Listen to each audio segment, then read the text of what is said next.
Hi കൂട്ടുകാരെ, കുട്ടിക്കാലത്ത് ഞണ്ട് കിട്ടിയാൽ പിന്നെ അതുകൊണ്ടൊരു കളിയാണ് ഈ കര. ബക്കറ്റിൽ വെള്ളം വെച്ച് കണ്ട് അതിനെ ജീവൻ വെപ്പിക്കുക. അപ്പോൾ ദാ നമ്മളെ മൂപ്പരാക്കാക്കി ഞണ്ട് കണ്ടാൽ ഭയങ്കര മുഹബത്താണ് കേട്ടോ. അപ്പോൾ ദാ നമ്മൾ ഞണ്ട് കൊണ്ടുവന്ന് അതിൻ്റെ കാലും കൈകാലുകളൊക്കെ വെട്ടിമാറ്റുന്നു.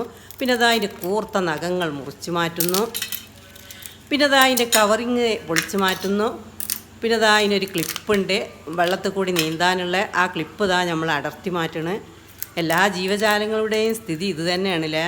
അപ്പോൾ ദാ നമ്മൾ നണ്ടൊക്കെ കഴുകി വൃത്തിയാക്കി ഒരു മൺചട്ടി അടുപ്പത്ത് വെച്ചുകൊണ്ട് ഇഞ്ചി വെള്ളുള്ളി ചതച്ചത് ഇട്ട് കൊടുക്കണേ. ഒരു വല്യുള്ളി പൊടിയായിട്ട് അരിഞ്ഞത് ഇട്ട് കൊടുത്ത് അതിന് പാകത്തിന് ഉപ്പിട്ട് കൊടുത്ത് പിന്നെ 2 തക്കാളി അരിഞ്ഞത് ഇട്ട് കൊടുത്തുക്കണേ. പിന്നെ ദാ മഞ്ഞൾ, മുളക് പൊടി, മല്ലിപ്പൊടി ഇട്ട് കൊടുത്ത് അതിന് പാകത്തിന് ഗ്രേവിക്കുള്ള വെള്ളം വെച്ച് കാണ്ട് നമ്മൾ ആ നെണ്ടതായിട്ട് ഇട്ട് കൊടുക്കണേ. നല്ല ടേസ്റ്റാണ് കേട്ടോ. അതിൻ്റെ മണം മൂക്ക് തന്നാൽ ഇഷ്ടപ്പെട്ടാൽ ലൈക്ക് ചെയ്യാനും സബ്സ്ക്രൈബ് ചെയ്ത് സപ്പോർട്ട് ചെയ്യാനും മറക്കല്ലേ.